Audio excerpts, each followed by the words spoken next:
अच्छा जी, ये इस टाइम आपकी स्क्रीन पे जो चीज मौजूद है, that is your exam standard question on this chapter. ठीक है, जो चैप्टर नंबर 4 है बिग डेटा का, इसके ऊपर एक एग्जाम स्टैंडर्ड क्वेश्चन जो है वो इस टाइम आपको स्क्रीन पर दिख रहा है, राइट। अच्छा, अब ये एक पूरा आप ये सवाल कहाँ से, मैं इसको क्यों एग्जाम स्टैंडर्ड कह रहा हूँ, क्योंकि ये सवाल आपके मॉडल पेपर, जो आई कैप ने मॉडल पेपर कैप 3 का इशू किया, ये वहां से मैंने सवाल उठाए। सो ये हमें एक आइडिया दे सकते हैं कि किस फ्लेवर के या किस स्टाइल के क्वेश्चंस जो हैं वो आई कैप पेपर में पूछ सकते हैं डीएसआर। तो इसमें कुछ चीजें, क्योंकि हम पहली दफा सवाल करने लगे तो हम इस पे को डिटेल में सॉल्व करेंगे। सबसे पहली चीज ये है कि देखें, जब भी आप सीए के अंदर किसी भी सब्जेक्ट कोई भी सवाल सॉल्व करें तो as a rule of thumb आपको हमेशा हमेशा सबसे पहले उसकी रिक्वायरमेंट पढ़नी है कि एग्जामिनर आपसे उस पर्टिकुलर क्वेश्चन के अंदर डिमांड क्या कर रहे हैं। ठीक है, आपको एग्जैक्टली अंडरस्टैंड कर demand of the exam, so that you can live up to the expectations of the examiner. अगर आपको वो डिमांड नहीं क्लियर है तो देयर इज अ पॉसिबिलिटी कि आप शायद चीजों को इतने अच्छे तरीके से आंसर ना कर सकें। तो ये असूल आपने हमेशा याद रखना है कि हमें एग्जामिनर की डिमांड को समझ। अच्छा, अब यहाँ पर रिक्वायरमेंट अगर आप देखें तो रिक्वायरमेंट के अंदर है आइडेंटिफाई। जो पहली रिक्वायरमेंट है वो क्या कहती है, identify and briefly explain three V's of big data that are clearly demonstrated in the above situation।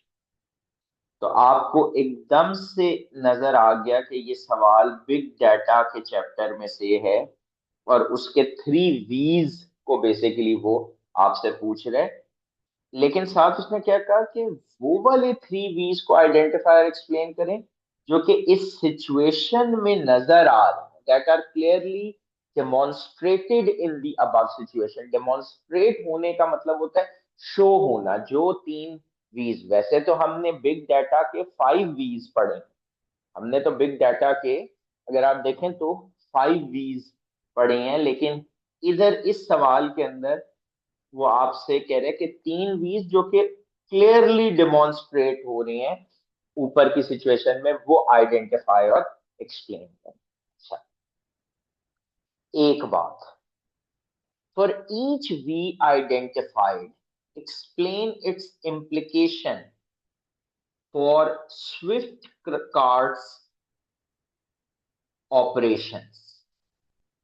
अच्छा, फिर जो आपने वी आइडेंटिफाई की है उसकी इम्प्लीकेशन बताएं on the operations of Swift card.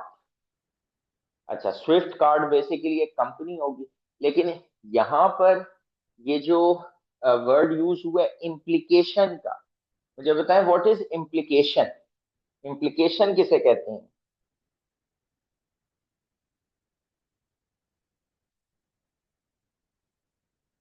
Implication कहते हैं इफेक्ट को, इम्पैक्ट को। इम्प्लीकेशन कहते हैं इफेक्ट या इम्पैक्ट को। ये वर्ड ऑडिट के पेपर की रिक्वायरमेंट्स में भी बहुत फ्रीक्वेंटली यूज होते हैं, और आप एक्सपेक्ट करें कि ये आपको जो ये वाला पेपर है डीएसआर का, इसमें भी नजर आएगा। तो यहाँ पर बेसिकली क्या है, इम्प्लीकेशन क्या है, इफेक्ट और इम्पैक्ट। ठीक होगी जी बात। अच्छा, and this is for how many marks, this is for 9 marks. तो सबसे पहले, अच्छा आपने एक रिक्वायरमेंट पढ़ ली, बस ठीक है। आप बी पार्ट बेशक बाद में पढ़ लें, लेकिन हमने एक रिक्वायरमेंट जो है वो समझ ली। अच्छा, अब रिक्वायरमेंट पढ़ना क्यों जरूरी है पहले, ये एक इम्पॉर्टेंट चीज है कि रिक्वायरमेंट पहले पढ़ने की जरूरत क्या है, ताकि जब मैं केस स्टडी पढूं तो मैं केस स्टडी को एज ए स्टोरी बुक ना रीड करूं, बल्कि मैं केस स्टडी को पढ़ते हुए मेरे दिमाग में रिक्वायरमेंट घूमे कि अच्छा इसमें से मुझे 3 V's निकालने, उनके इफेक्ट्स एक्सट्रैक्ट करने हैं, राइट। इसमें से मुझे क्या करना है, मुझे 3 V's निकालनी है और उसके इफेक्ट्स बताने हैं। सो अब यहां पर जब हमने 3 V's की बात की, तो हम केस स्टडी पढ़ते हैं और इसमें से इस चीज को आइडेंटिफाई करने की कोशिश करते हैं। Swift cart, an online retail agent, has experienced unprecedented growth in recent years. अच्छा, अगर आपको इधर अनप्रेसिडेंटेड का मतलब ना पता हो, तो क्या आप अंदाजा लगा सकते हैं? और अगर आप अंदाजा ना लगा सके, तो क्या इसका आगे कोई केस स्टडी पे फर्क पड़ेगा? जवाब है नहीं। अगर आप अंदाजा लगा लेते हैं, वेरी गुड। नहीं अंदाजा लगा पाते, तो भी केस स्टडी के ऊपर या आपके सब आंसर के ऊपर कोई फर्क नहीं पड़ना। तो समटाइम्स केस स्टडी में जो डिफिकल्ट वर्ड्स, केस स्टडी में समटाइम्स अगर कोई डिफिकल्ट वर्ड्स यूज हो रहे हैं, तो दिस इज नॉट नेसेसरी कि आपको एक एक वर्ड का मीनिंग पता होगा तो ही आप उसको सॉल्व कर सकते हैं। बहुत मतलब आप अंदाजा लगा सकते हैं। अनप्रेसिडेंटेड ग्रोथ मतलब बहुत एक्सेप्शनल किस्म की ग्रोथ, जिसकी हिस्ट्री में एग्जाम्पल नहीं मिलती। Know example. प्रेसिडेंट होता है कि जिसकी एग्जाम्पल अवेलेबल हो, अनप्रेसिडेंटेड होता है नो एग्जाम्पल इन हिस्ट्री। ये इसका मीनिंग है। सिर्फ बता इसलिए रहा हूं कि चलिए आपकी वोकेबलरी में एक वर्ड ऐड हो जाए, लेकिन अगर इसका मीनिंग ना भी पता होता तो कोई मसला नहीं था। अच्छा, their operations generate massive amounts of data daily। अब ये एक रिटेलर है। क्या हमने रिटेलर को की जो एप्लीकेशंस के अंदर, इंडस्ट्री एप्लीकेशंस में बिग डाटा की, हमने रिटेल इंडस्ट्री को पढ़ा हुआ है? हमने रिटेल इंडस्ट्री को पढ़ा था एज एन इंडस्ट्री एप्लीकेशन, अगर आपको याद हो।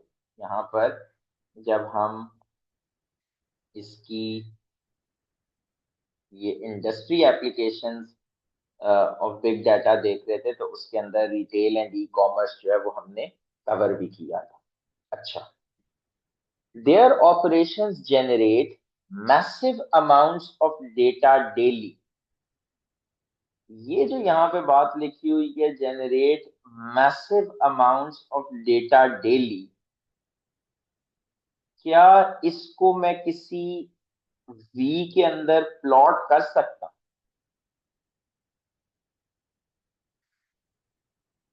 Very good. ये मैं प्लॉट कर सकता हूं इन वॉल्यूम। इसको मैं प्लॉट कहां पर कर सकता हूं? इसको मैं प्लॉट कर सकता हूं वॉल्यूम में। तो मतलब होगा क्या कि ए पार्ट का अगर साथ साथ हम सोल्यूशन ड्राफ्ट करें, यहाँ पर अगर मैं साथ साथ सोल्यूशन ड्राफ्ट करूं ए पार्ट का, तो मैं क्या कहूंगा कि मुझे एक जो वी मिल गया, वो कौन सा वी मुझे मिला? मुझे मिला एक वी जिसका नाम है वॉल्यूम, जिसका नाम है वॉल्यूम। और वॉल्यूम को उसने कहा था ना, identify and briefly explain 3 V's of big data. तो आपने ये जो आपने किया ना, ये है क्या? आइडेंटिफिकेशन। ये आपने क्या की? आइडेंटिफिकेशन। उसके बाद आगे क्या था? एक्सप्लेन करें। तो अगली बात क्या आएगी? एक्सप्लेनेशन। अगली बात क्या आएगी? एक्सप्लेनेशन। और फिर उससे तीसरी बात क्या थी? अगर आपको ये केस स्टडी याद हो, सॉरी रिक्वायरमेंट याद हो, तो रिक्वायरमेंट के अंदर उसने कहा और फिर इसकी इम्प्लीकेशन भी बताएं। फिर इसकी इम्प्लीकेशन भी बताएं। तो एक है आइडेंटिफिकेशन, दूसरा एक्सप्लेनेशन, तीसरा है इम्प्लीकेशन। एक्सप्लेनेशन के मतलब आप क्यों कह रहे हैं वॉल्यूम, क्योंकि यहां पर ये जो वर्ड यूज हुआ है ये क्या है? Massive generates generates massive amounts of data daily। ये क्या है? generates massive amounts of data daily। ठीक हो गई बात? तो यहां से मुझे ये क्या मिली? एक्सप्लेनेशन मिली। और आपको पता है कि मैसिव अमाउंट्स का वर्ड, क्या आपको किताब से भी कुछ लिखने की जरूरत है एक्सप्लेनेशन में? देखते हैं। किताब से मुराद है जो नोट्स हैं, क्या इसके अंदर हमने वॉल्यूम के ऊपर, वॉल्यूम पे हमने क्या पढ़ा था? Enormous amounts of data. तो ये जो एनॉर्मस अमाउंट्स ऑफ डाटा है, ये वर्ड ऑटोमेटिकली आपके पास मैसिव, यहां पे आप कह सकते हैं massive slash enormous amounts of data daily. तो आपका ये एक्सप्लेनेशन कंप्लीट होगी। ठीक हो गई बात? अच्छा, अब आगे चलते हैं, इम्प्लीकेशन आगे देखते, जितना जितना हम सवाल पढ़ते जा रहे हैं हम उसको लिंक करते जाते हैं। अच्छा, classified into the following three types. अच्छा, जो जो डाटा डेली जनरेट कर रहे हैं उसको उन्होंने तीन टाइप्स में क्लासिफाई की। ठीक है, एक उन्होंने कहा कि customer purchase records from their website, customer के जो परचेज रिकॉर्ड्स। ठीक है, तो ये जो massive amounts of daily data daily generate हो रहा है, इसमें आप कहेंगे कि एक उनके पास massive amount of purchase records हैं, कस्टमर के परचेज रिकॉर्ड्स हैं। ये एक डाटा है जो वो डेली जनरेट कर रहे हैं, ये एक डाटा है जो कि वो डेली जनरेट कर रहे हैं। फिर उन्होंने कहा millions of customer reviews and social media comments. तो ये जो आपके एक तो कस्टमर परचेज रिकॉर्ड्स आपका डाटा था, दूसरा ये जो कस्टमर रिव्यूज और सोशल मीडिया कमेंट्स है, ये क्या कह रहे हैं? Millions of customer reviews and social media comments. तो क्या ये जो मिलियंस ऑफ कस्टमर रिव्यूज, ये जो millions of customer reviews and social media comments हैं, ये जो millions of customer reviews and social media comments हैं, क्या ये भी एक एनॉर्मस अमाउंट ऑफ डाटा को नहीं रिप्रेजेंट कर रहे? They are representing enormous amount of data. ठीक होगी कहानी? अच्छा जी, इसके बाद real time click stream data from user navigation. Real time click stream data, click stream data क्या होता है? ये वर्ड हमने चैप्टर 4 में कवर भी किया था।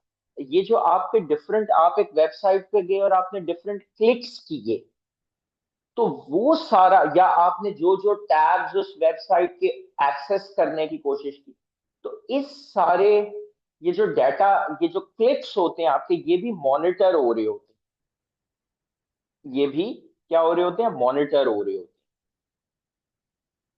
तो ये क्या है? ये जो आपका real time click stream data है, ये भी बेसिकली आपका एक जो डाटा की फॉर्मेट है वो हो गया। जो हमने अभी तक जो आइडेंटिफाई किया वो वॉल्यूम किया।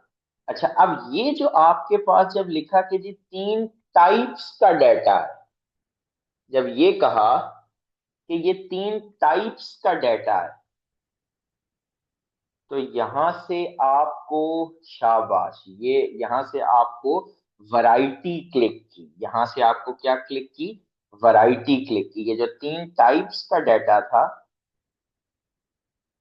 Structured, unstructured and semi structured, ये बेसिकली क्या है?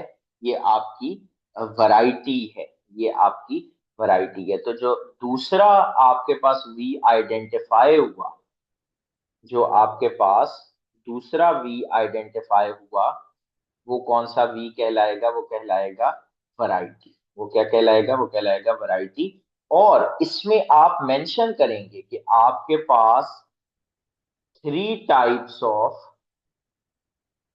डाटा, दैट इज, जिसमें आप बताएंगे कि जी हमारे पास स्ट्रक्चर्ड डाटा है, हमारे पास अनस्ट्रक्चर्ड डाटा है, हमारे पास सेमी स्ट्रक्चर्ड डाटा है। तो हमारे पास बेसिकली तीन फॉर्मेट्स में तीन स्ट्रक्चर्स का डाटा जो है वो अवेलेबल है। एक हमारे पास जो है वो कस्टमर के परचेज रिकॉर्ड्स का डाटा है, एक हमारे पास सोशल मीडिया का डाटा है, और एक हमारे पास क्लिक स्ट्रीम का डाटा है। तो ये बेसिकली आपके पास तीन टाइप्स का डाटा है, ये आपकी एक्सप्लेनेशन है। अच्छा, अब हमने क्या किताब में, देखें जो कुछ हम जब आंसर लिखें तो हमें पता होना चाहिए कि वो कॉन्सेप्ट हमने किताब में कहाँ पढ़ा। अच्छा, क्या वैरायटी की डेफिनेशन लिखनी चाहिए? अच्छा, अगर उसने सिर्फ ये मेंशन कर दिए होते ना यूं, और इनको ना उसने खुद लेबल किया होता स्ट्रक्चर्ड, सेमी स्ट्रक्चर्ड, अनस्ट्रक्चर्ड में, तो डेफिनेशन आप लिखते अलग से। लेकिन अगर आप वैरायटी की डेफिनेशन देखें तो आपने तो ऑलरेडी, अगर आप थोड़ा सा एनालाइज करें तो आपने तो ऑलरेडी डेफिनेशन लिख दी है कि डाटा स्ट्रक्चर्ड फॉर्मेट में भी आ रहा है, सेमी स्ट्रक्चर्ड फॉर्मेट में भी आ रहा है, अनस्ट्रक्चर्ड फॉर्मेट में भी आ रहा है। हैदर, बात क्लियर है? तो आपने इन अ वे इसकी जो डेफिनेशन है वो लिख दी। ठीक होगी कहानी? अच्छा, इसके बाद आपके पास जो अगला पार्ट है, आगे चलते हैं इसमें। Before making a purchase, new customers are required to sign up on the swift craft cart website while the existing customers must sign in। जैसे होता है आपने नया अकाउंट बनाना है तो वो कहते हैं साइन अप आपको करना है, और अगर आपका ऑलरेडी अकाउंट बना हुआ है तो वो आपको कहता है कि साइन इन करें। ठीक होगी? Occasionally customers are asked to confirm their account details during peak shopping seasons like Ramzan. Their systems process thousands of transactions per hour।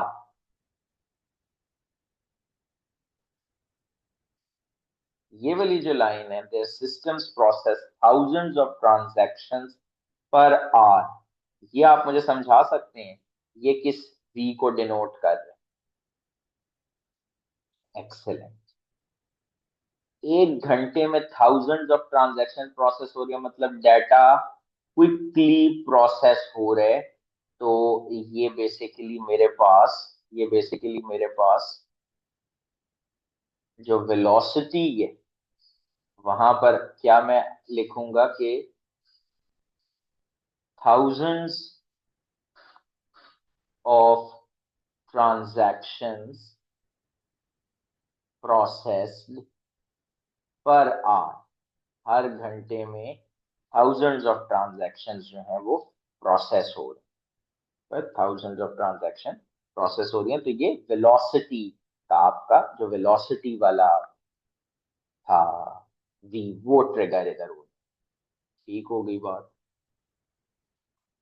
Marketing campaigns rely on immediate analysis of customer engagement to tailor offers। तो यहाँ पर जो immediate analysis of customer engagement to tailor offers मतलब personalized marketing। तो data का ये जो immediate analysis है, ये जो डाटा का immediate एनालिसिस है, या आपने फौरी तौर पर एनालिसिस करना है, ये भी स्पीड या वेलोसिटी को रिफ्लेक्ट कर रहे हैं ना। डाटा का फौरी तौर पर analysis, this also reflects the speed. जैसे कि यहां पर अगर हम देखें, हमने जो वेलोसिटी का कॉन्सेप्ट कवर किया था, हमें सब कुछ किताब से लिंक करना है। तो उसमें क्या था? High speed of data generation, ये हमें नजर आया। and need for real time processing to extract value। तो आप देखें कि इधर रियल टाइम प्रोसेसिंग, ये जो आपका कह रहे हैं कि जी इमीडिएट एनालिसिस, तो ये आपकी, ताकि ऑफर्स जो है कस्टमर्स को जो ऑफर्स करनी है वो उस हिसाब से टेलर कर लें। तो ये बेसिकली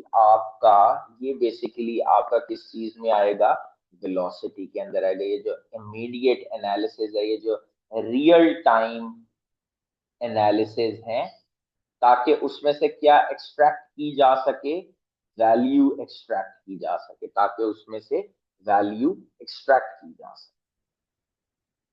यहां तक बात क्लियर है?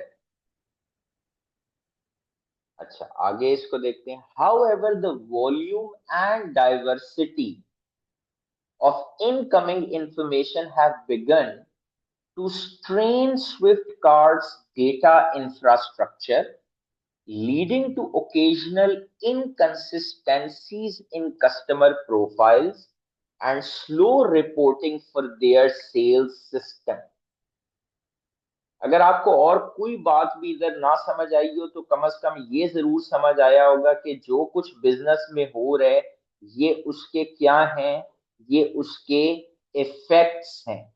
ये जो इतने लार्ज वॉल्यूम, वैरायटी और वेलोसिटी के डेटा से डील कर रहे हैं, ये अब उसके क्या बताए हुए हैं, इफेक्ट्स बताए हुए हैं। ये उसकी क्या बताई हुई हैं, इम्प्लीकेशंस बताई हुई हैं।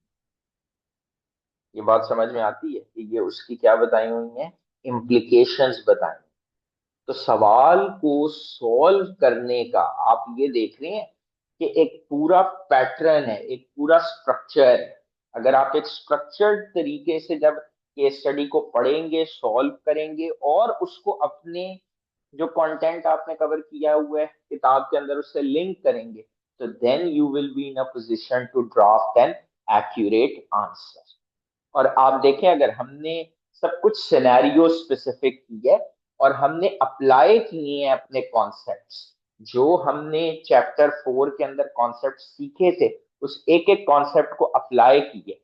जो जो चीज हम उधर लिख रहे हैं अपने आंसर के अंदर, हम उसको जो थ्योरी हमने किताब में पढ़ी है उससे बैक हमने किया। हमने इन तमाम फीचर्स को जो किताब में थ्योरी पढ़ी थी उससे बैक की है।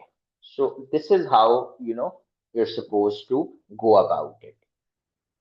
अभी हम नेक्स्ट इसी के अंदर जो है next part of the lecture में इसको कंटिन्यू करेंगे फॉर द इम्प्लीकेशंस पार्ट। उसमें हम इम्प्लीकेशंस लिखना सीखेंगे।